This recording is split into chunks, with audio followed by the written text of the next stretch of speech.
Okay, good morning. Good morning, Timothy. I thought that we were on very different wavelengths this morning. It seems that somehow we got on the same one. So, whew, it's a sigh of relief. And good morning to everybody watching us. And this episode 100, no, it is 215 of Japanese Politics One-on-One with Timothy Langley, the CEO of Langley Esquire, the government relations and public affairs consultancy firm in downtown Tokyo. And me, of course, as a host, Maya Matsuoka. So, thank you very much for joining us. Timothy, straight to you, over to you now. Where are you broadcasting from, Maya? You're not in your usual situation. Oh, no, I am not. I am in Izu, actually. It is, yes, the Shizuoka prefecture now. We're here on a whole, what's that? Um, sorry, that's a 1 weekend trip. Yes. Okay. Yeah. An Well, overnight trip. Okay. Well, thanks for plugging me back in today. Yes, Right. as you said, it's our 215th episode together. Today is March 23rd, 2025. It is a fabulous day. It looks like spring is finally arriving, Maya. We had a good day yesterday, a beautiful day today, a little bit too windy to actually leave harbor. So once again, we just spent time working on the good ship Grimm's. I'm broadcasting from the deck of the good ship Grimm's, and I want to thank everybody who's joined us for this briefing. And as you know, or maybe you don't know if you're new to this program, we do this every Sunday morning at 8:20, try and give you the inside of what's going on in Japanese politics that's important to you, that you need to pay attention to. And we do this on a weekly basis. So we really appreciate it. You can participate by feeding questions and comments to Maya on whatever platform you're on LinkedIn, YouTube, or on Clubhouse. Isn't that right, Maya? Yes, it is right. And also, Tim, there is an announcement we have been thinking of making recently, and it is an announcement about moving the newsletter of Langley Esquire to Substack, because currently it is sent out via a platform that is called MailerLite. We also share the newsletter content on LinkedIn, but probably in the near future we will be moving it to Substack. So if we do that, you will be informed about it, of course, and provided with links to follow there. Yeah, it just doesn't seem to be reaching our market. LinkedIn has kind of tightened up its distribution of content, and our synopsis that we produce maybe 3 days after the briefing, we produce it usually on maybe Wednesday, sometimes Thursday. It has more readership than the physical viewing of the briefing. So in the physical briefing, we might have maybe 2,000 views, but the synopsis gets a far wider readability. So we're trying to find a platform that gets it to the people who really want to see it. And I think moving into, what is it, Substack? Substack, yes. Yes, I think that'll probably do it. So give us a little bit of time to think on that. If you have comments or experiences on achieving the same thing we're trying to achieve, please share them with us. Right. Okay. And thank you for that, addition to the announcement, Timothy. Of course, Okay. Yes. No, I wanted to get to the top line. Are you going to move on to something else? No, I wanted to say that once again, of course, we will be announcing the links and everything here, and also LinkedIn via the newsletter as well. But now it is over to you to let Yep. us know what you're going to tell us today, not tomorrow. Okay, Today. thank you very much. So we so much appreciate you tuning in. Thank you very much. The yen closed out on Friday at $149.33 to the yen. It is weakening a little bit in a kind of staircase fashion. Last week it was 148 compared to 149 this Friday. It was 148.64, and the week before that it was 148.02. So the smaller the number, the higher the value of the yen, and it does seem to be creeping up, not drastically, and it is of course being watched very carefully by the Bank of Japan, and under some scrutiny by the administration by Donald Trump, or of Donald Trump, of currency manipulation, which I think most governments practice to prop up, to keep the value of their currency stable. But Japan has really dramatically propped up its yen in a couple of instances that we've reported here. So it is something to keep your eye on. And plus, just watching the yen from week to week is a bit of a barometer read on what's going on with the economy. Japan, China, and South Korea are meeting in Tokyo. They met yesterday and today. If you've been driving around Tokyo at all, around the New Otani, you will notice the incredible police presence there. China, Japan, and South Korea having an economic dialogue going on in the New Otani. We anticipate not a whole lot coming out of that, but China is, of course, Japan's largest trade partner. And China, South Korea, and Japan have a lot in common in this region, and particularly with what's going on in the Trump administration. There is a reason for them to get together and to talk about how they can cooperate and enhance trade. You know, still the fish is not being imported into China as it once was. There's a bone of contention there. And also we've got the South Korea political situation that's going on that impacts the region, and also the controversy with the prime minister. And should South Korea, the political parties shift considerably there, it's a very serious challenge for the United States. So there's a lot of interest there. It's a 3-party, it's not a 4-party. The United States isn't involved, so there's a lot of curiosity going on. Last week, I told you so. Dentsu was going to rake in a lot of money with Shohei Ohtani and the Los Angeles Dodgers and the Chicago Cubs playing their season opener here in Tokyo. They had 4 games, 2 exhibition games, and 2 season games. They opened the season here in Tokyo on Tuesday and Wednesday. Sold out crowd, 40,000 people filling Tokyo Dome for those 2 days. And they made a killing. Everybody who was selling shirts, T-shirts, trading cards, that sort of thing, they sold out within minutes, not hours, within minutes and not days. So this, let me see, there were 25 million Japanese people who watched this on television or YouTube or one way or the other, 25 million that watched it. And they made about 40 million US dollars in sales in those very brief period, probably over a 3-day period, but $40 million in sales. And let me see, this record was only, it eclipsed the one from last year, which was for the number of people who watched, 25 million watch. Last year, the record was 6 million people less, but it was also a baseball game from the MBL, from the Major League Baseball from the United States playing in Seoul. So baseball is big in Japan, and it really has a huge boost. I understand that the team stayed at the Aman Hotel, Maya, a very ritzy place. Right, yes. It's downtown in Otemachi, I believe. Right. Yes. Om Shinrikyo had their anniversary of the sarin gas attack 30 years ago, which was this week, the anniversary of that, 30 years ago on Thursday. That was a very big deal. I don't know if you were here. You probably weren't here then, Maya. No, I wasn't here yet. No. So 30 years ago, that was, shoot, you were barely born then, I guess. But in any event, Yes. that was a big, it was a religious organization. I think people mostly know about that story, about Shoko Asahara and his leadership there and what he was trying to attempt to achieve.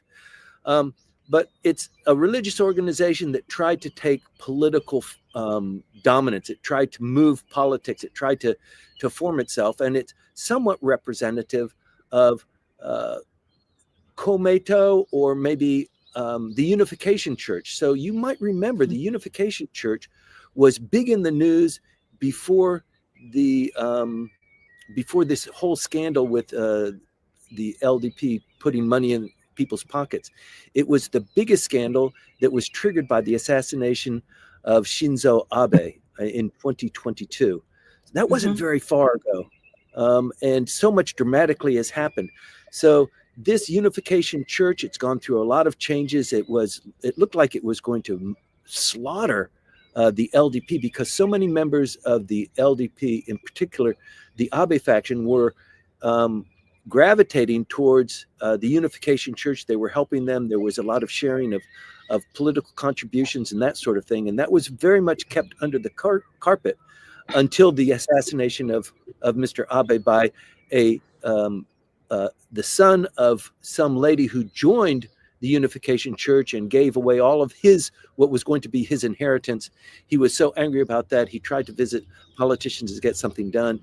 And in his frustration, he assassinated Mr. Abe. And then we end up here. So a lot has happened as a consequence of that, but it is the anniversary of Om Shinrikyo and the Unification Church now, probably this month.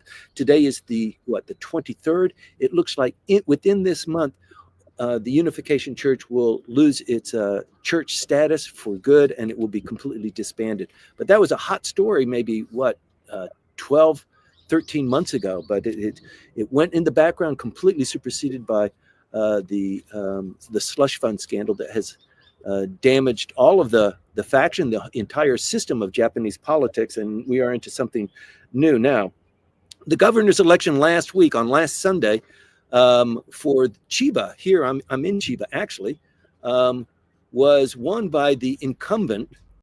And the interesting thing about this race was that the party leader for Protect the People Against NHK, there's a political party there. It's got 2 members in the upper house, has no members in the lower house. But the leader there, Mr. Takashi Tachibana, was a candidate for governor here, but he only ran 2 campaign features while during the campaign. So he wasn't really a serious candidate. He likes to be out front. He likes to be in the news, and he sure was, because although he was here for only 2 campaign stops, I think one in February 27th and one in March 8th, not very long ago, most of his energy was spent in Hyogo, where the governor there is under an impeachment proceedings, and he's being lambasted. So he went down there for support, but he lobbied the Hyogo people about his candidacy in Chiba. It created a little bit of a controversy there, because if he's running in Chiba, what in the hell is he campaigning for in Hyogo, and why is he supporting the embattled governor there? He came into Tokyo to rabble-rouse a little bit. I don't mean that in a pejorative way. On the 14th, just last week, and a protest in Kasumigaseki to attack the finance ministry. So do you remember, Maya, we had this little bit of a conversation about they were going to doge the finance ministry in Japan. We had a conversation about that. Last week, There's a voice that we should get rid of the finance ministry. It's just a bunch of elite guys, and they pull all the triggers and they spend all the money, and they don't really serve a purpose. So he was in Tokyo having a campaign speech, and somebody with a machete attacked him and sliced him on his head. He was injured. He was taken to the hospital. He was bandaged up. But this was a big event. It tells you there's a little bit of something going on in Japanese politics, that a rabble-rouser, somebody like this, he's got a political party. It's not very big. He wants to destroy NHK. NHK knocks on your door and tells you to pay them a fee. He was an NHK career individual. He got out of it, and now that's his political platform. But it is something that I think bears mentioning in a program like ours, that a political candidate, a member of the parliament, has been physically attacked, and that's not too far after the assassination of former Prime Minister Shinzo Abe. One more thing I would like to mention before we get into the full briefing, Maya, is that China this last week on Monday and Tuesday sent their largest military assault aircraft and vessels, naval vessels, to or around Taiwan since October of 2024, a massive show of force. And it's very interesting that they did that days before they actually come to Japan for economic dialogue. So it's somewhat curious what they're doing and what kind of saber rattling that they're practicing there. And at the same time, you can't take it out of context with the United States under the new leadership of Donald Trump rethinking their investment in Japan for upgrading status of forces. You remember that there's going to be a joint command. It's probably going to be located in Akasaka, where the self-defense forces and the military forces of the United States have combined offices. It's a big deal. That whole program there will cost more than $1 billion when it's finally complete in 1 year. It's going to take that much time and money and investment. The U.S. budget is $800 billion for the Defense Department. This is $1 billion. So 1/800th. They need to reduce the overall government spending, and the president of the United States is hell bent on that. So it looks like there could be some significant changes in the relationship between Japan and the United States at a time when China is really beginning to send threatening signals. Anyway, that's just somewhat of the lay of the land. I'd like you to keep that in mind. I'd like to turn it back over to you, Maya, and then we can get into some of the really nitty-gritty political things that I think most people are joining this program for afterwards. Right. Okay. Back Thank to you you. for this. Thank you so very much, because I do need to say thank you, and wholeheartedly, or say thank you to our sponsors. And the first one of them is Kanchu, or as they are also known, online Kanchu.com. You can find them at the URL, which is featured here on this screen at the moment. And of course, you can connect with them via James Howell. So James Howell is available on LinkedIn. If you are not connected with him there, please do reach out to him and connect with him. If you are thinking about any projects in the field of real estate, buying and selling real estate in Yokohama, they are based in Yokohama, maybe real estate investment or property management. You can also find James at Kanchu.com. You can connect with him via email, and you'll be sure that he'll speak with you either in Japanese or in English, so the language barrier is not going to be an issue there. Remember, James Howell at Kanchu, or if you're looking for them online, Kanchu.com. So that's for the moment our first big thank you to James and Kanchu. And now, Timothy, it's once again over to you. Thank you very much, Maya. And once again, if you're unavailable to watch this program on Sunday mornings, it is uploaded. It stays on LinkedIn for a while, maybe a couple of days, maybe a week or so, Maya. Yes, it remains there actually for quite a while. And if you go to the account of Japan Expert Insights and scroll down, you'll find the previous episodes as well. So if you missed this episode, please do not hesitate to look it up on LinkedIn. You can find it also on YouTube. Right. Yeah. And we also produce, once again, the synopsis. It doesn't always reach people, but I think it's actually more of an attractive offering than just the briefing here from the deck of the good ship Grimm's and wherever Maya is going to be located. And we try and make it as succinct and as readable as possible. So please sign up either with Maya or directly with me so that you're on that mailing list so you can get the synopsis delivered directly to you, because we can't really rely on the other platforms to get it to you. One of the things that you need to keep in mind, Maya, and everybody else on the program, are the dates that are coming up.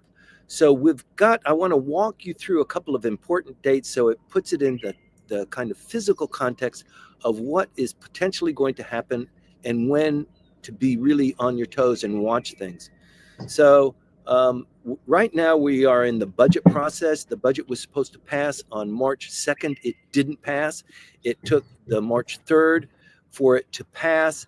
And at that time, the prime minister had a little bit of a thank you party for the people who helped him. And that was including 15 junior members, 15 first-term members of the lower house. And he had a party inside the prime minister's residence, and he gave some gifts away. And that was, he says now, because it became public just last week, that was just to say thank you, and it was from his own pocket. And it's created a bit of a real thorn for the prime minister and for the LDP. And I want to get into that a little bit more. But first of all, the dates. You will remember that Yuriko Koike was elected governor of Tokyo, in September 10th? Not very long ago. Yes. The entire metropolitan government goes up for election in June. And this election is for all of the House members, or the Metropolitan House. and it is running on the same day that this diet session ends. This diet session that we're in right now, the most important thing they have to do is pass the budget by the end of this month, March 31st. They have to have a new budget by April 1st. They run the rest of the diet out until June 22nd. And coincidentally, that is the date of the metropolitan government campaign. So a lot is happening at that particular point in time. And if Tokyo metropolitan government begins to sneeze at the LDP, the upper house election just weeks later is going to have an impact there. So everybody's watching what's going on there. Remember, we talked about Mr. Tachibana and the let's protect the people from the NHK party.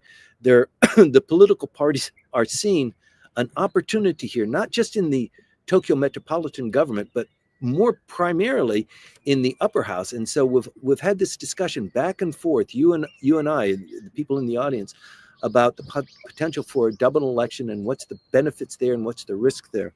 But as it stands right now, June 22nd, Sunday, is the election time for, let me see if I want to make sure that I get this right. The parliament ends on June 22nd. The upper house is going to have an election campaign sometime after that. The LDP has said that will be a 17-day campaign that starts on June 26th. So the diet ends on the 22nd. They kick off campaigning on the 26th, and then 17 days later, they have the upper house election. For the lower house campaign period is 12 days. So potentially the upper house could initiate their campaign, and still the brouhaha and the rabble rousing and the opposition camps and maybe even the LDP initiating a lower house election. They have 5 days of play. They must initiate that so that the two dates would coincide on the July 13th. That is the date that the LDP, Komeito, and many of the other parties have agreed to already, that will be the election time for the upper house. So that's something to carefully look for. The budget is supposed to pass in 8 days, and after the budget, there are 3 months left. If you're going to change prime minister, you better do it quickly. You don't want to do it closer to the election time, because it just sends signals that the LDP is in a array. It doesn't know what it's doing. It's confused. And the political pundits, like many of you that are in the audience too, are holding your bets on whether there's going to be a double election or not. And the reason for that, last week, in fact, we were kind of leaning towards perhaps a double election makes a great deal of sense. But I think the winds have shifted over even just the last period, because if there is a election for the lower house, it is just as likely that the LDP could succeed and hold their or regain their margin in a lower house election as it is that they could lose. Probably if you're a gambling person, you're going to say they're not going to be able to win 13 more seats if there's a lower house election. They need 13 more seats. All they have to do, they can lose some seats in the upper house and still maintain. They've got, I think, how many additional? They've got, let me see, 25 members between Komeito and the LDP in order to succeed in the upper house. So they can lose some seats in the upper house election. In the lower house, they've already lost that, and that is why we're in such a controversy. So the budget committee is now being held in the upper house. It was in the lower house. You remember that the lower house budget committee is chaired by a member of the Constitutional Democratic Party, so it causes a lot of trouble. The upper house is chaired not by the Constitutional Democratic Party, but an LDP individual. But still, it needs to pass that budget. It can call witnesses. And what has happened over the last couple of days since the explosion of the voucher scandal is that there have been voices within the budget committee that says, Mr. Prime Minister, you just haven't explained yourself. Maybe what you have done with these vouchers is not illegal, but you need to explain to voters why you did that, why you thought it was a smart thing to do. And we will decide, the public will decide whether it was legal or not. Public opinion will decide that, but at least his timing was very poor. And part of the reason there, we can get into it in the Q&A, is that without the faction kind of guiding the prime minister, as in the past, the faction head was usually the candidate for prime minister, and he's got this army of people who are dedicated to him. So they protect him and want to keep him, clean. So he has plenty of advisors. The current prime minister has plenty of advisors too. His chief cabinet secretary is not within his faction. His chief cabinet secretary, Mr. Hayashi, also belongs to the Kishida faction. So he's probably the number 2 in the Kishida faction. So he has some advisors, but maybe he's not solely married to their advice. But in any event, he went through with this voucher idea. And it turns out, over questioning in the budget committee, that previous prime ministers have done this also. So one of the ideas about a double election, or maybe changing out prime ministers, there are 3 pretty consistently named candidates. There's Mr. Motegi, there's Mr. Kishida, there's Mr. Ishiba. If there is a candidate run for prime minister, not even 6 months ago, we had 9 members running within the LDP to become the leader of the LDP. Mr. Ishiba won with the support of Mr. Kishida, with the support of Mr. Aso, and also with Mr. Motegi, although he was one of the candidates as well. They're not going to go through that same sort of scenario. I think if they're going to switch out a prime minister, it needs to happen as soon as the budget finishes, and it needs to happen rather quickly and cleanly. I think that probably the weight of discretion is that we don't want to change prime ministers at this point in time. But between now and the passage of the budget, there's a lot that can happen. There's already a lot that's happened just this last week. So you need to keep your powder dry, and you need to keep tuning into this program to find out what's going on, because it is moving very quickly. The prime minister's poll numbers, they were released last Monday, are very poor. They're the poorest that the prime minister's had since he's taken office, probably around 30%, 31%, depending on who is doing the poll. But this is done once a month. And the numbers, the demerits that he received, he fell maybe 7 points in almost every single poll that was taken. And it's not just about him, it's about his cabinet as well. So he is in a very weak position. He needs to bolster that. The 3 things that when Mr. Ishiba was elected as prime minister, you'll remember he needed to do 3 things. He needed to pass the budget by March 31st. And in order to do that, he needed to form some sort of a brotherly connection with one of the opposition camps. And the 3rd thing he needed was to have some sort of a bromanship relationship with President Donald Trump. That took a long time. There were some stops and goes. It finally happened. He did have a meeting with Donald Trump. It went pretty well. He scored relatively high, no negatives there. I think it was a bit of a strain for him. It's not something that he's particularly good at. But the jury is still out. He sent 2 ministers of state last week to appeal to the Trump administration. These tariffs that you're coming, the reciprocal tariffs, the aluminum and the the steel tariffs, can you back off a little bit? Can you give us like a breather, or like some sort of an exemption like you gave to China, to Canada, or to Mexico? Can you back off a little bit? We're friends, we're pals. And he got slammed on both of them. So there was no quarter given. So the relationship, even though he did meet with the president of the United States, it didn't seem to really generate the kind of sparkle that most people wanted. So he did kind of pass the budget. It wasn't on the 2nd of March, it took another day. He did form a coalition with Isshin no Kai, but it was a very torturous process. It was back and forth, and finally he got Isshin no Kai to commit, but it was only a commitment to pass that budget.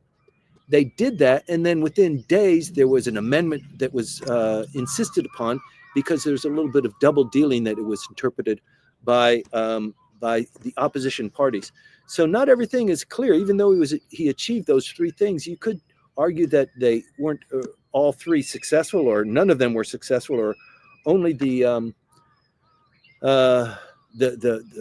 basic minimum was successful. And I think a lot of people who have been working with the prime minister to pass the budget, to build this coalition, have reported quietly through the press that his leadership was lacking in achieving those objectives. So back to the scandal on the vouchers. I think we can get into it better in the question and answer, but these vouchers were for 10,000 yen, 100,000 yen, sorry. So it's about $670. And in the past, it has come out that Mr. Kishida did the same thing, I think with vouchers, but I'm not sure with vouchers. But in the past, certain prime ministers have done something similar. But in the past, they also had factions. And so you're going to be distributing gifts and accolades primarily to people who are in your faction, or maybe people who aren't in your faction but are considering joining your faction. And especially these first-year lower house members are very susceptible to that kind of influence and being invited by the prime minister and getting a gift from him. When the prime minister says it was all above board and nobody should be that upset about it, that was kind of his attitude. It really angered people. Everybody who received, of these 15 individuals who received the gifts from the prime minister, returned them. The other kind of interesting thing is, for some reason, he went with the vouchers, so that maybe he had that argument to say, well, it's not cash. If it's cash, then you could criticize me and the LDP as being all about, money and politics. But number one, it wasn't cash. And number two, we didn't talk politics. The unfortunate reality, though, is that among the 15 people that were there was also a couple of political heavyweights. There were two members of the cabinet that were also in attendance. So to say that it's not about politics, it was just to say thank you, is a little bit of a stretch of the imagination. And the thing with the vouchers, if you're going to buy 15 books of vouchers, it's not really, you're not paying 100,000 yen for each booklet of vouchers. And when you receive them, you spend them in 1,000 yen allotments. So if you're buying something that's for 3,500 yen, you put in 4 vouchers. You don't get change back for that. You just use that voucher. So you buy the vouchers at a discount, and the people who receive them use them for certain products like food or household items. So it is a toss-up, and the prime minister has said, if you want me to show up at the ethics committee meeting, I'll do that. I have 2 conditions. I don't want to show up until after the budget passes. And 2, can we push this a little bit aside so that we can focus on passing the budget? So I commit that I will show up for the committee, for the upper house committee. For the lower house ethics committee at a time after the budget. But for the time being, can we focus on the budget? So he received a kind of okay on that. But still, it's almost 2 weeks before, it's less than 2 weeks before the budget has to pass at the end of the month. In the ethics committee, the LDP doesn't hold sway there. They don't have 50% of the ethics committee. So even there can be a lot of rabble-rousing that it's generated there when he goes up to make his testimony. Although the chairman of the ethics committee is from the Aso faction, Mr. Kazunori Tanaka. He only has a limited amount of authority if there are more than 50% of the people who vote one way. LDP doesn't have it. LDP and Komeito, they collectively hold 24, so that's not 50%. So there is avenue for controversy to arise. Last year, this ethics committee met with 18 individuals, all because of the slush fund scandal. And a lot of news and a lot of information was extracted as a consequence of that. Even Prime Minister Kishida appeared there. So it's something to watch, and it's going to be very carefully evaluated.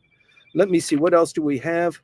The upper house seats, here it is, the upper house seats between the LDP and Komeito, they have a surplus of 16 members. So in the next election, the upper house, they can lose 15 seats and still maintain a majority in the upper house. In the lower house, they've already lost that. They're 13 shy of a majority, and they desperately want that. And that's the argument for holding a double election. That kind of cuts both ways, because if the opposition feels this kind of momentum building, the metropolitan government, it shows how the population is feeling, and it's not feeling very positive towards the LDP, then you can pretty much gamble that there will be a double election. There's only really one way to cause a double election. There are three ways to change the prime minister. And if we're going to change prime ministers, that's going to happen soon after the budget passes. And the collective guess now is it's not going to happen, but give it a week and let's revisit it. But the three ways to do it is, number one, the prime minister just voluntarily says to the LDP, I'm not good for the LDP presidency. I want to resign as prime minister as well.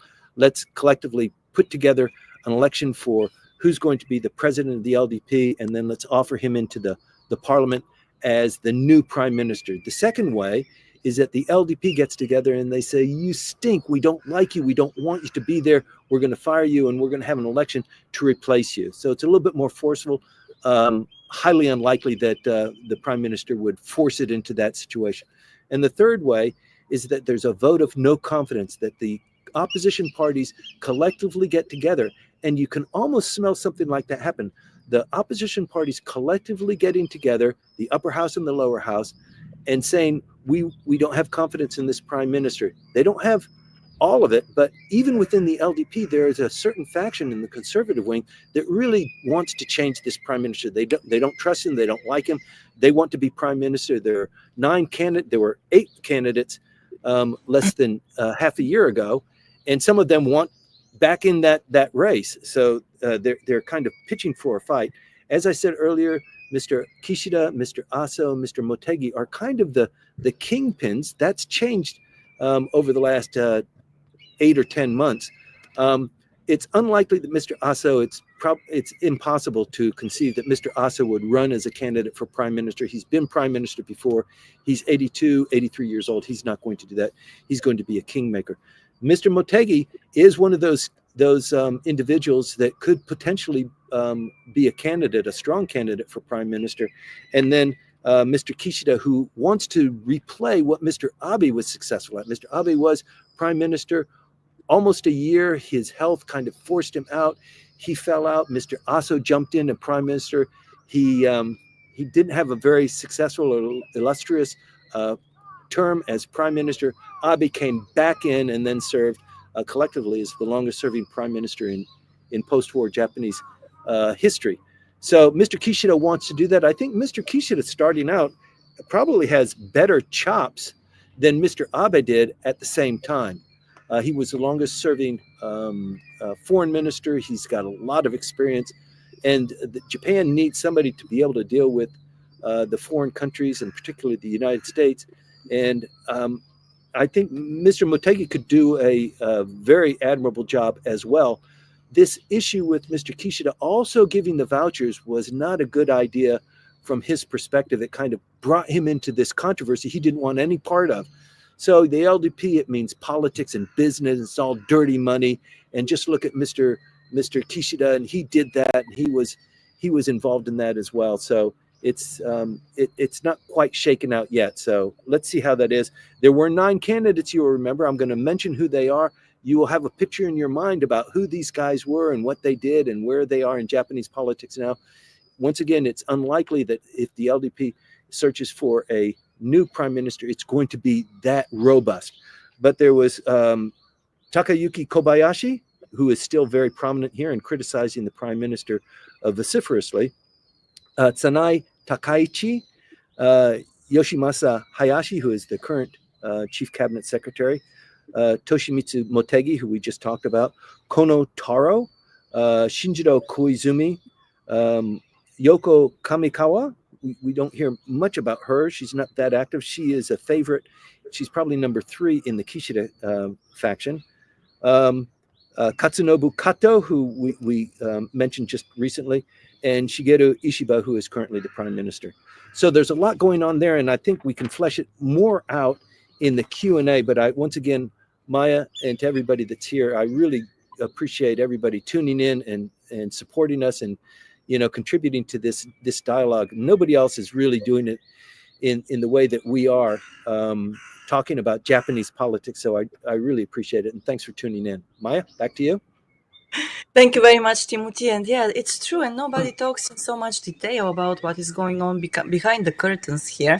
Thank you very much for letting us get acquainted with all the ins and outs of the politics and, the events there.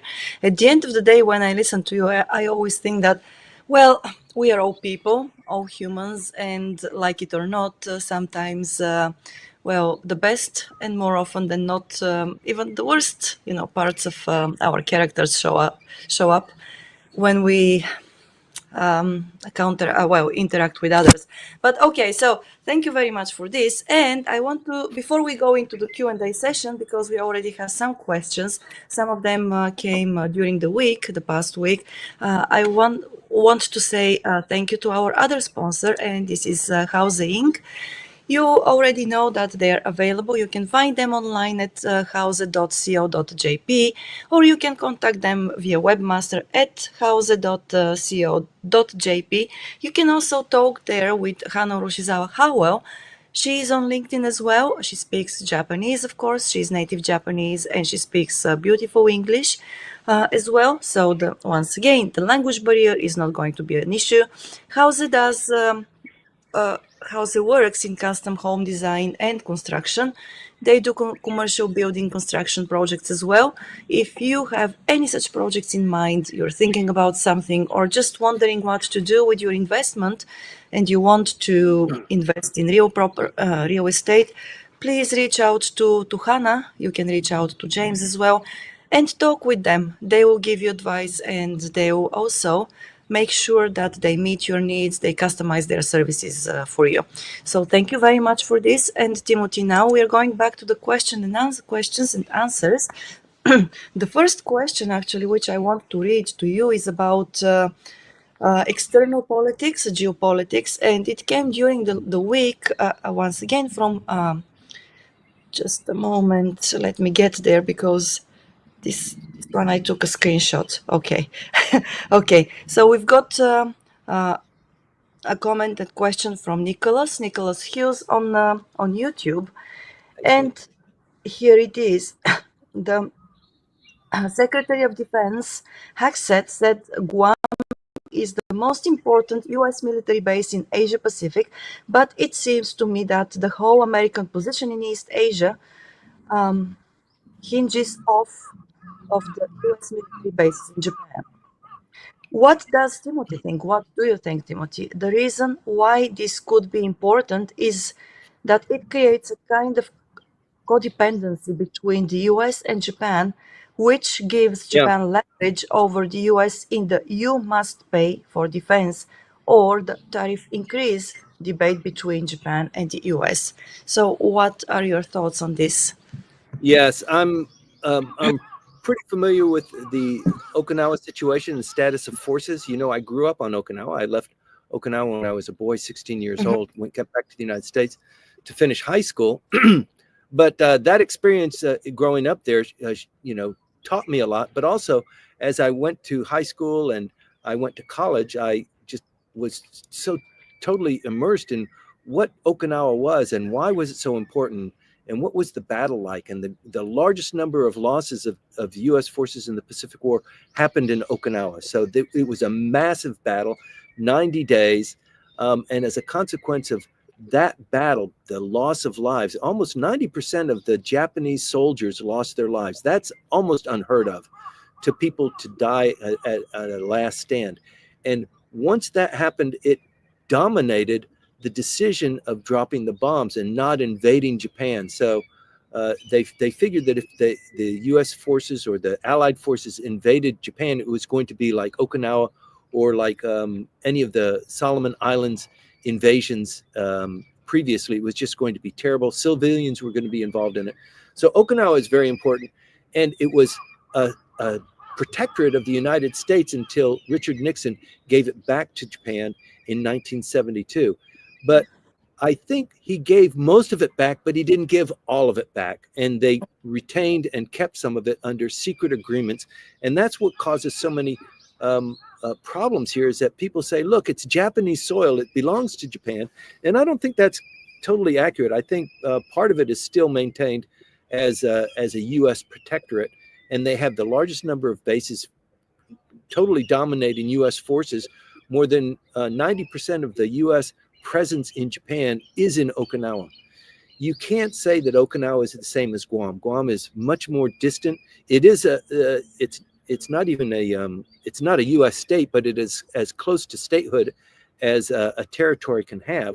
But it is completely U.S. territory. It just doesn't have statehood status.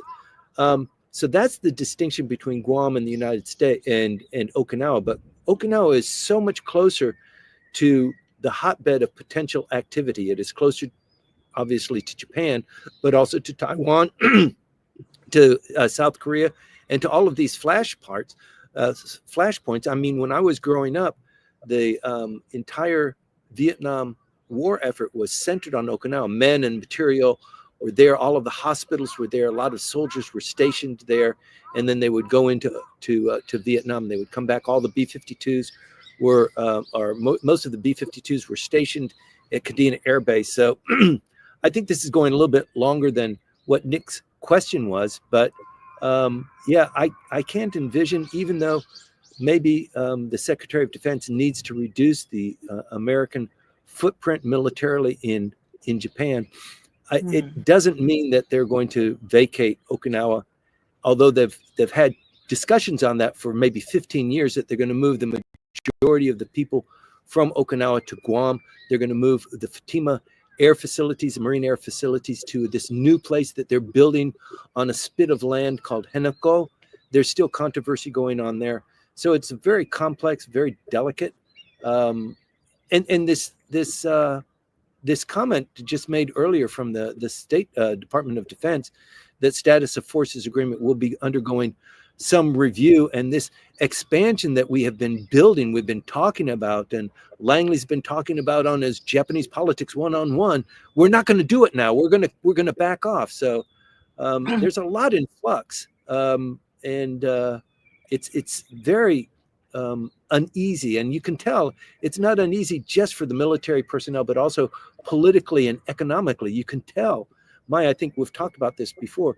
The economy in Tokyo is kind of, it's waiting for what's going to happen. Can we make decisions based on certainty that something's going to happen? And with so much going on, as the Trump administration finds its bearings, you know, the economy itself has gone stagnant. The Bank of Japan had their meeting, 2-day meeting last week. Since last week was Thursday was a national holiday, they accelerated their 2-day meeting. It was on Tuesday and Wednesday. Then Thursday was a national holiday.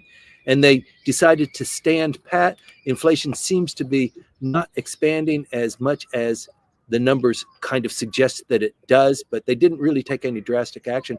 But a lot of that deals with, you know, wait until we understand better what's happening in the United States. So it's a very tenuous time.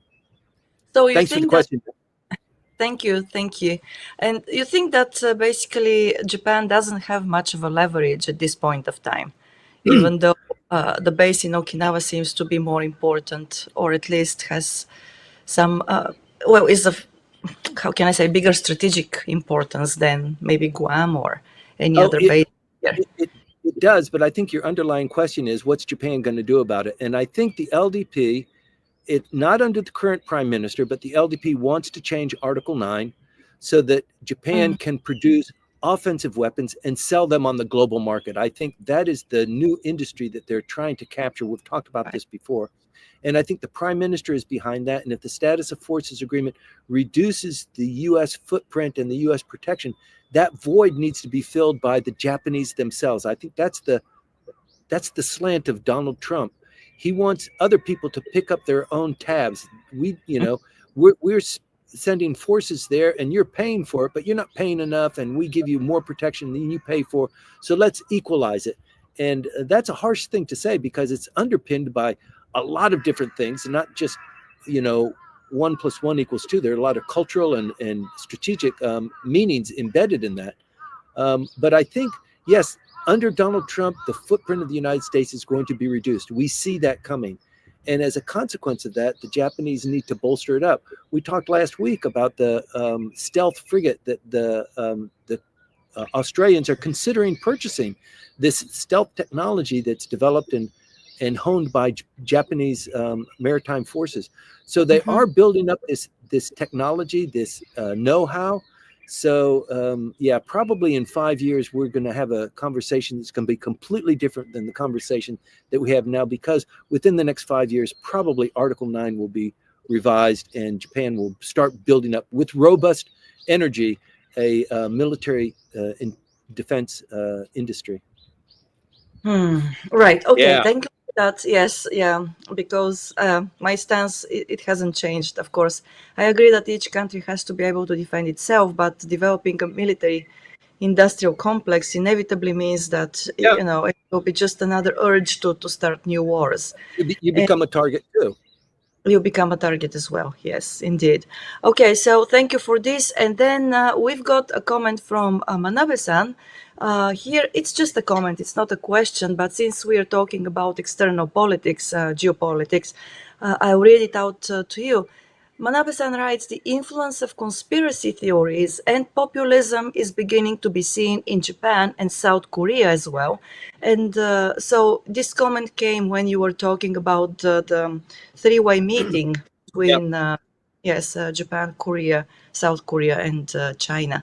So Manabe-san, thank you very much for sharing these thoughts with us. And yes, I think that we have seen a rise of populism throughout the world. Japan has been a little bit slow to catch up, and thankfully it has been slow to catch up. I very much hope that it is not going to catch up completely with the rest of the world, because populism does do a lot of damage. But well, who knows what happens really? As Timothy says always, we try to foresee, what will happen during the next month, 2 or 3, but it's still impossible to say what is going to happen beyond that. So, yes, Timothy. Okay, shall I move on to the next one? Let's move on. Thank you, Manabe-san. Okay, thank you. So Hiroko-san writes, one of the former Abe faction members revealed that he accepted gift vouchers or gifts from the late Mr. Abe or his faction. So, is it safe to say that this kind of action has been customary for a long time? Yeah. So, this question came before you actually mentioned that, Timothy. Yeah. And yes, you touched upon this. You actually, partially, I think you answered it already. So, but it seems to have been customary for quite a long time. It was just not in the press, in the news. Yeah. It's it. Some people hoped it was just an Ishiba isolated incident, and that way you can attack him. But it began to bleed out. And Mm-hmm. yes, this Abe faction member said, in the past, I've received a voucher. I received cash. I think people are reluctant to say cash, and they might just characterize it as a voucher. It seems a little bit more innocent. But I know that cash is more important than a voucher. That's for sure. But I think it is also a tone and not a tactic, a tradition within the LDP. I myself, when I was a Diet secretary and I was accepted into Georgetown Law School, before I left, the former prime minister also gave me a gift of the similar denomination, and it wasn't a voucher. What am I going to do with a voucher? I'm going back to to the United States after being in Tokyo working as a diet secretary. Cash is good. I'm going to be a student again. So that sort of thing, it's part of the tradition and the culture. I'm sure, you have a baby, you hit a hole in one. It does happen. I mean, there are certain expectations that people have, and in politics as well. You were saying earlier, politics is it's only a representation, maybe somewhat elevated, of culture itself. So you can't divorce the two. Culture and political culture is not Right. so different from the typical culture of regular Japanese. But taxi drivers and people who are slaving and working away hear this $10,000, about $10,000, actually $674 voucher that is being gifted to them by the prime minister just because they showed up.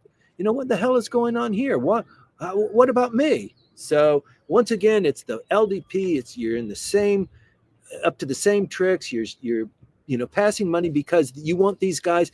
You don't have a faction, and you want these 15 very susceptible guys to be in your camp because you're afraid you might be kicked out as prime minister, and you need to build your base. And we can see through all of this. So it does open it up, all of this conspiracy theory Yes. discussion. It's not very It does. pleasant, and it's not very pleasant for Mr. Kishida. And Mr. Suga also admitted. He goes, "I did it too. I gave out vouchers." So Well, but we have to make a difference because you mentioned culture, and there is a gift giving culture here, of course. But when you're a private entity, then giving gifts is, I guess, there isn't a problem there, right? But these people are public figures, right? yeah. So basically, they're not private citizens anymore. So yes, this, of course. I mean, gift giving, it's there. You cannot run away from it. And it's how people express gratitude, or they show appreciation and everything. But still, yes. Okay, but Maya, you can't divorce that practice from the tradition of Giri Ninjo, right? I I do agree. Yes, something I for agree with you. you do Yeah. something for me, and that is embedded here. So Mm, if I do give you a gift, there's a certain expectation that you will remember it.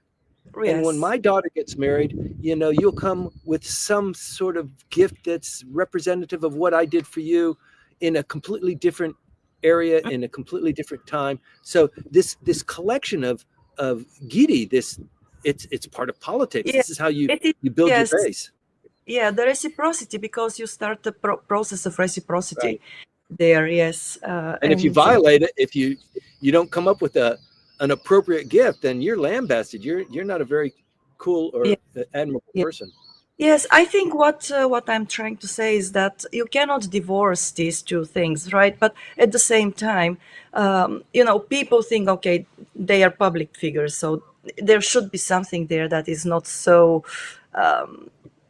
I don't know how to say it, but provocative when it Yeah, comes, to gifts and so on.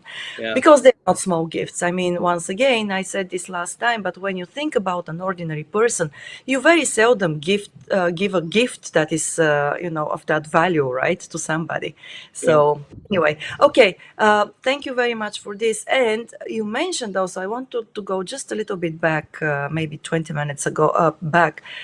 You mentioned that Mr. Kishida might be one of the candidates again if there is a vote of non-confidence, or if we see a change in the prime minister and another voting for a new one. Yep. And you also mentioned that Mr. Kishida actually has a better chance of winning than did Mr. Abe when he was running for a second time. And I wonder why is that, because we all know that Mr. Kishida's let's say image, Acumen. acumen, yes, and especially within the LDP, he doesn't have really that much support because of his apparent indecisiveness, right? And we have talked about this before, that he does appear to be quite indecisive, and that the support for him is not really that big. So why would you say that he's in a better position than Mr. Abe was when he was running for a second time? Okay. I'm just Well, curious. Please no, forgive me no, for it's it's curious a about. legitimate question. So when Mr. Abe became prime minister, It was because he was the titular head of the Abe faction, the largest faction within the LDP. So he had a bit of a boost there. He was Okay. prime minister for less than a year, but he was ill. They thought he was going to die. He couldn't stay in a meeting. He had to go to the bathroom. The color of his face was not good. He was really kind of down in the dumps. And so he stepped down. Mr. Aso stepped in. And throughout that period of time, you'll remember Mr. Suga was the one guy that really stuck to him. He visited him. He kind of gave him briefings and stuff like that. He encouraged him to run again. And he did run again. But at that point in time, the Abe faction, once again, was the largest political faction. That's not the story now. So if you consider all of the dynamics that are going for somebody like Mr. Kishida without the faction forces at play, and the fact that his pedigree is the longest serving foreign minister, and Mr. Ishiba is showing us now that it's not the domestic forces, it's not revitalizing the domestic economy and revitalize the rural areas. It's the foreign policy that really is going to help Japan and the Japanese people and support the yen and continue trade, even though public consumption is 50% of the Japanese economy. A lot of it depends on other external factors. So Mr. Ishiba is not that strong in external, as you can tell from the excruciating process we had to go through just to meet with Donald Trump. But Japan needs to come in. If they're going to they've asked people in this poll last week that I reported on, who is the most available person? Who would you vote for as prime minister? More than 40% of the people said, well, I guess Mr. Ishii, because there's nobody else that could kind of supplement what he's doing. And that's repeated in every poll that comes out. I don't know, people are just not very creative when they think about that. But also, it's very uncool. It's undiplomatic for you to, beat your chest and to show how dynamic you are as a potential leader of the LDP. People just don't do that. So I think although there are people who could shine in that role, they keep their voices down. They really don't do it. I think Mr. Motegi would be really good at this point in time, but they need somebody that's going to be dramatically different, and then they can slot him in as prime minister and then build towards the upper house election. Mm-hmm. I think that they, even with the people that are there, it might come up, and then they'll have a dice throwing contest in the LDP, and the winner will become the candidate, and then they will go full force. But it'll happen very quickly, I think. And if we miss that window of opportunity in early April, then probably Mr. Ishiba is going to take us all the way through the election, and then after the election, they'll switch him out. Right. Okay. Thank you for that comment. Also, there is from Mr. Akira Tokuhiro. Thank you very much for tuning in. So we've got.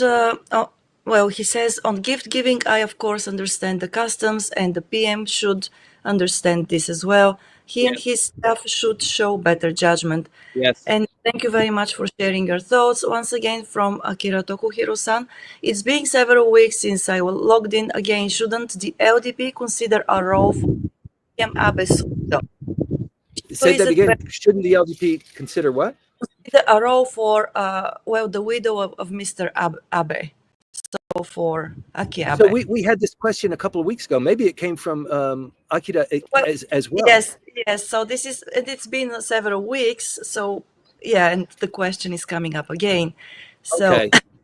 if you're going to do that, I don't think Aki Abe would be. She might be a candidate for the upper house because they want to make sure that whoever they have as a candidate is going to win. They don't want to lose those 15 or 16 seats. They don't want to be in a minority government in the lower house and in the upper house. That would be a disaster. Okay, so they might toss her in there, but not a primary leadership role. I don't think that's in the cards. She's not a politician. She was married to a politician. She runs. I don't want to be disparaging of her, but yeah, she's not a politician. So to put her in an upper house seat, I think would be appropriate, but not to come in and save the LDP. Shohei Ohtani, though, would be a different ballgame, right? So Well, it was I it think was that's mentioned, yes, in the conversation that Shohei Ohtani could come in. You need somebody like that to come in and really shock the system. And yeah, it's not going to happen. He's admittedly already the best baseball player in history. He's broken all the records. He will be a historical figure for the rest of his life. Ultimately, he's still young. Ultimately, yes, he might get into politics, and I think he would be a very effective politician and somebody who could help shape and build the LDP. The LDP lost 60,000 people this last year, LDP members. So they have I think a million plus change members nationwide. They made a prediction about 12 years ago that they wanted to make it 1,000,003. They wanted to expand it, and after that, they were building a little bit of momentum. But after this, the assassination of Mr. Abe, the Unification Church was the beginning of that kind of decline. It's once again money and politics. The LDP, they've been losing members consistently, as has Komeito, but for a different reason. So right. Komeito and LDP are in a coalition. Komeito is losing numbers basically because most of the members of Komeito are older. Their children aren't aspiring to the same kind of political philosophies, and so they're losing that. But the LDP is in a far more serious situation. Right, indeed. Okay, and now a comment from Hiroaki on YouTube. So, will Mr. Ishida attend the opening ceremony of Osaka Expo? That's a So, that's a great and question. is it Go ahead. going to be a collaboration with Ishin, Yeah. or will there be no actions? So we don't know. He was able to extract the concession of Ishin no Kai voting for the budget on March 3rd. It was supposed to be March 2nd. It took another day, and there was some horse trading. So you can imagine on the horse trading ledger, that might have been it. It might have been, we need the United States to be prominent there. So at some point in time, extend an invitation to the president or to the vice president, so the expo gets another boost. And by the way, Mr. Prime Minister, obviously you will be going too, right? We've got 38 votes that will help you achieve your budget, and you can imagine. So I don't know the details there, and it probably will come out as something that was natural and the prime minister wanted to do it. But there's still this love-hate relationship between the LDP and Ishin no Kai. So we don't know if all of the performance parameters will be met on both sides. And if that's a performance parameter that the obligation is on the prime minister, he might do it, he might not. Right. Yes, he might and he might not. Okay, so thank you, Timothy. And it That looks starts like on April 16th, by the way, for 6 months. So for it's six. right around the corner. Mm-hmm. It is indeed less than a month away. Okay, and then so thank you so very much for this. It looks like we have gone through all the questions. And then there is one more comment from Akira Takuhiro-san. He says, "You're correct, Akie cannot save nor change the LDP. Her role is to speak with President Trump. When Akie speaks, Trump listens. That is to have a direct line to Trump.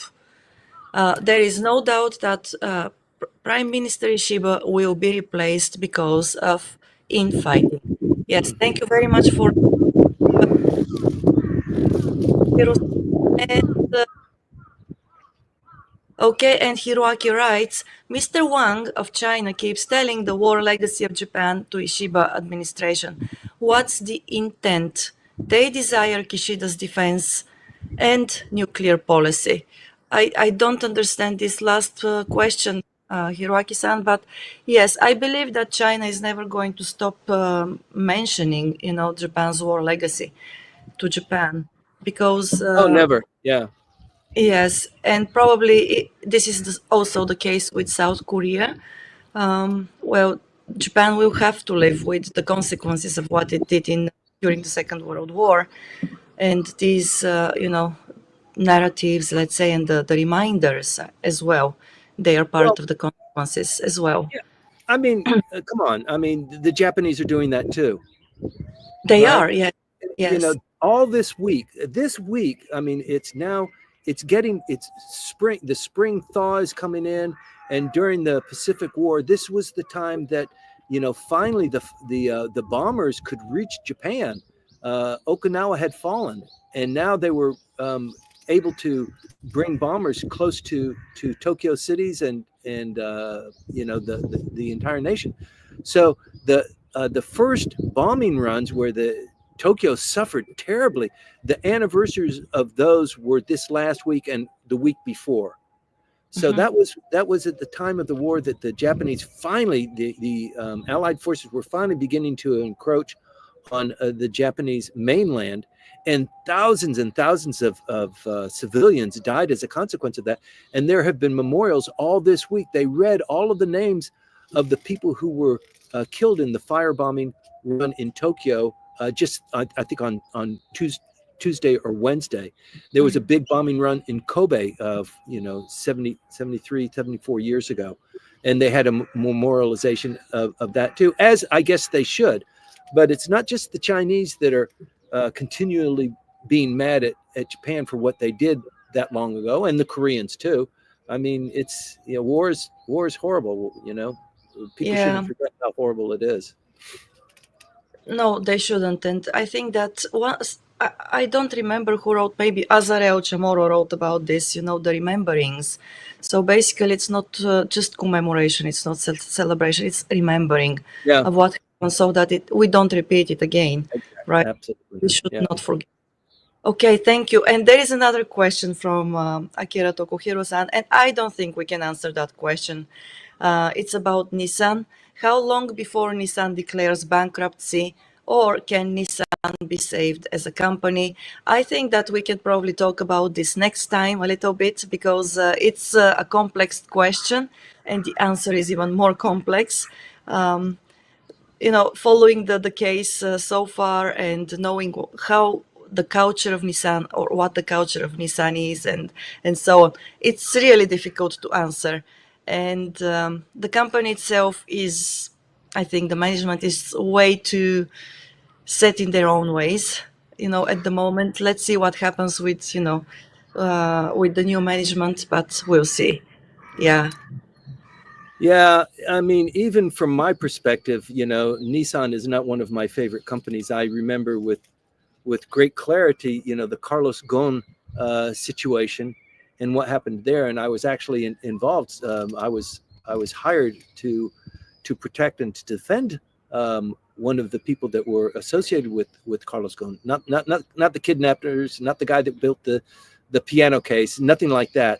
But it was a horrible situation where the Japanese government and a certain faction within Nissan went after these guys, and it's just so tumultuous what happened there. So a lot of people are saying, well, good riddance. You guys, you never played the game the way it should have been played in the first place. You hid things, you cheated, you lied, you manipulated, and so it couldn't have happened to a nicer group of people.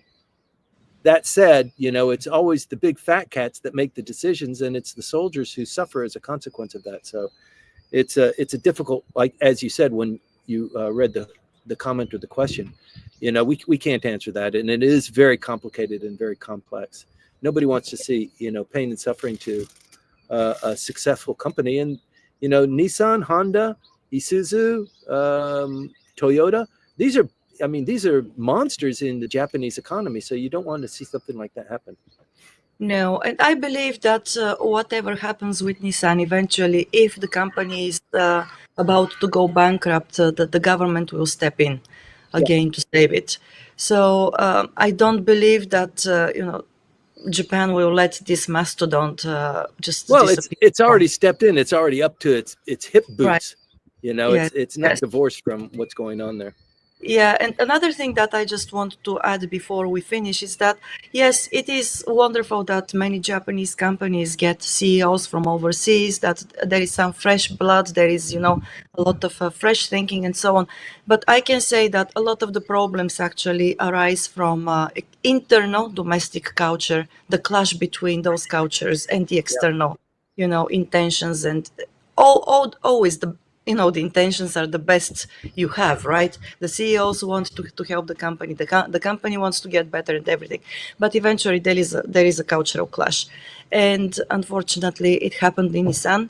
Chances are that it will happen again, and I think that the chances of the government stepping in to save the company are even much bigger. So, Yeah, thank you very it's much it's for. unavoidable. I mean, you put a Bulgarian and an American together, it's you're going to have stuff happening. Well, lots of fights there. Yes. Okay. Well, thank you very much. And with this, I want to say that we have gone through the questions and comments. Thanks a Great. lot to everybody who stayed with us, commented, shared your thoughts with us. Hit like or subscribe. And if you haven't done yet, please do it. Let us know that you have been there. Yeah, let us Um, know that you've been here. I keep getting emails or LinkedIn requests. Hi, Mr. Langley. I've been watching your show for such a long time. I'd like to have a LinkedIn request to connect with you. And I don't know who these people are. I've never seen that they've been on the show. They've never contributed, but yeah. they like what we're doing. And finally, they're reaching out. But LinkedIn doesn't quite tell us everything, and YouTube doesn't quite tell us everything. We have a pretty good sense of what the audience reach is, but it's always nice to hear from people directly. Right, it is always nice. And once again, as we mentioned in the beginning, so the newsletter of Langley Esquire, where we push out the synopsis of these briefings, is going to probably going to move from the current place, the platform, to Substack. If that happens, and when that happens, we're going to share with you links and also share with you invitations so that you can follow us there on Substack and. Not on LinkedIn. We'll gradually probably phase out publishing the synopsis on LinkedIn as well, Yeah. because LinkedIn has not really been so productive in helping us get a lot of eyeballs there. So Yeah. thanks a lot for following us and for subscribing so far. That's all for today, Timothy. And congratulations to you for finding this briefing. And please tell another friend about it. Share it and Yes, repost so that the audience continues to grow. There are people that need to understand what's going on in Japan and why things are the situation that they are as they are. But it's just keenly interesting what's going on. 5 years ago, who cared? Japanese politics, nothing happened. It's just old guys in loud suits, and it's in a constant flux right now. So I appreciate everybody joining us, as I said like 5 times so far. yes, very much so. Okay, Thank thank you. you. And let me once again give a shout out to our sponsors. And that's all for today to everybody. Have a great Sunday and great week. Okay. Thank you, Maya. Thanks, everybody. Thank you, Timothy. Here we go. Oh, Ha!